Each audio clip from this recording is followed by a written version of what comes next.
Welcome. 11th class. Physics. New book. Federal Board. Bismillahirrahmanirrahim. 11th class physics, new book, Federal Board, MCQs. It is a series of all the chapters.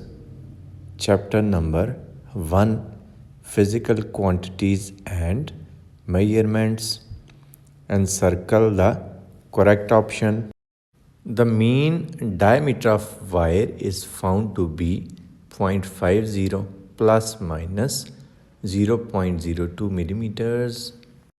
The percentage uncertainty in the diameter is 4%. Option B is correct. क्यों correct है ये देखें कि इसको हम ऐसे लिखते हैं D plus minus del D. जो चेंज आ रहा है ना वो प्लस माइनस के बाद लिखा हुआ था. तो परसेंटेज अनसर्टेनिटी हम कैसे फाइंड करते हैं कि हम एक फार्मूला छोटा सा वो आप ज़हन में रख लें. वो ये है कि आपने डेल डी को डिवाइड करना है डी से. ये जो 0.02 है ना इसको आपने डिवाइड करना है 0.50 से और फिर इसको आपने मल्टीप्लाई कराना है 100% के साथ क्योंकि आपने परसेंटेज अनसर्टेनिटी फाइंड करनी.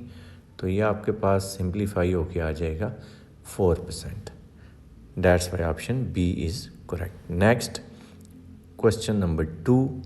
A reaction takes place that is expected to yield 171.9 gram of product, but it only yields 154.8 gram. What is percentage error for this experiment? तो परसेंटेज एरर हम ऐसे फाइंड करते हैं कि ये भी एक फार्मूला ही है. Percentage error is equal to absolute value of actual yield minus expected yield. अब देखिए एक्चुअल आपके पास 154.8 ग्राम्स आई थी और एक्सपेक्टेड यील्ड क्या थी 171.9 ग्राम्स. आप इनको माइनस करेंगे, एब्सोल्यूट वैल्यू कंसिडर करेंगे, इसका आंसर हमेशा पॉजिटिव क्योंकि आता है, और डिवाइड कर देंगे एक्सपेक्टेड यील्ड से यानी कि 171.9 से, और इसको मल्टीप्लाई कराएंगे 100% से और इसको सिंप्लीफाई कर दें. तो ये सिंप्लीफाई करा के आपके पास आता है 9.9%. That's why option D is correct. Question number 3. Three different people weigh a standard mass of 2 grams on the same balance. Each person obtains a reading of exactly 7.32 gram for the mass of the standard. These results imply that the balance is precise but not accurate. Option D correct है. Precise का मतलब ये होता है कि आपके पास same reading आ रही है हर दफ़ा.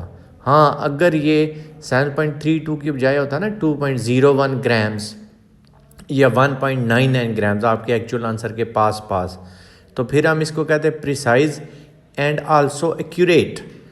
अब क्योंकि 7.32 और 2 में काफ़ी डिफरेंस है ना, इसलिए ये प्रिसाइज तो है लेकिन एक्यूरेट नहीं है. Question number 4. Dimension of universal gravitational constant capital G is. तो इसका फार्मूला क्या होता है, F equal to G m1 m2 over R square. तो हमने जी की क्योंकि डायमेंशन फाइंड करनी है, बाकी सारी चीज़ें उठा के दूसरी साइड पे ले जाएं. डिवाइड को मल्टीप्लाई को डिवाइड, तो कैपिटल जी आ गया F R square over m1 m2. Force की डायमेंशन क्या होती है mlt raise to power -2. F is equal to M में से भी आप वो जेन में रख सकते हैं. आर लेंथ है एल स्क्वायर क्योंकि आर का स्क्वायर था. m1 के लिए कैपिटल एम, m2 के लिए कैपिटल एम. तो ये सिंप्लीफाई करके आ गया ml raise to power -1 L cube T raise to power -2. That's why option C is correct.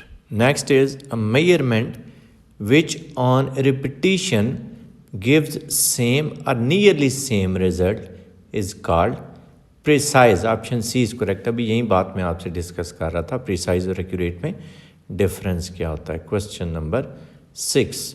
A student is measuring the time of an event by using stopwatch. He takes 5 measurements as 3 seconds, 3.2, 3.4, 2.8 and 3.1. What is the uncertainty in the result. तो uncertainty हम इस तरह इसकी find करते होते हैं, maximum reading में से मिनिमम रीडिंग हम माइनस करते हैं और 2 पे डिवाइड कर देते हैं। मैक्सिमम 3.4 है, मिनिमम 2.8 है, 3.4 minus 2.8 divided by 2.6 by 2.3, option A is correct. Question number 7, which of the following quantity has a different dimension. तो ए, बी और डी ये तीनों फोर्सेज ही हैं। ये तो चलने लिखा हुआ ना फोर्स, बी वेट है वो भी फोर्स है, टेंशन भी एक फोर्स है। ऑप्शन सी इसका करेक्ट है, मॉड्यूलस ऑफ इलास्टिसिटी। क्यों? ये स्ट्रेस बाई स्ट्रेन से फाइंड करते हैं। स्ट्रेस भी फोर्स है, उसकी डायमेंशन लिख ली। स्ट्रेन की एल स्क्वायर होती है, सिंप्लीफाई करेंगे M L raise to power -1 T raise to power -2। तो ऑप्शन सी इसका करेक्ट है। If the dimension physical quantity are given by L raise to power A M raise to power B T raise to power -c, then the physical quantity will be a velocity।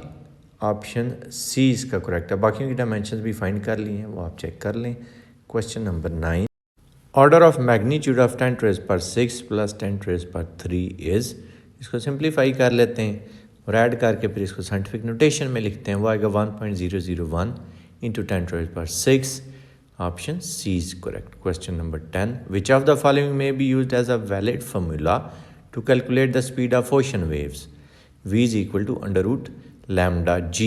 Option A is correct.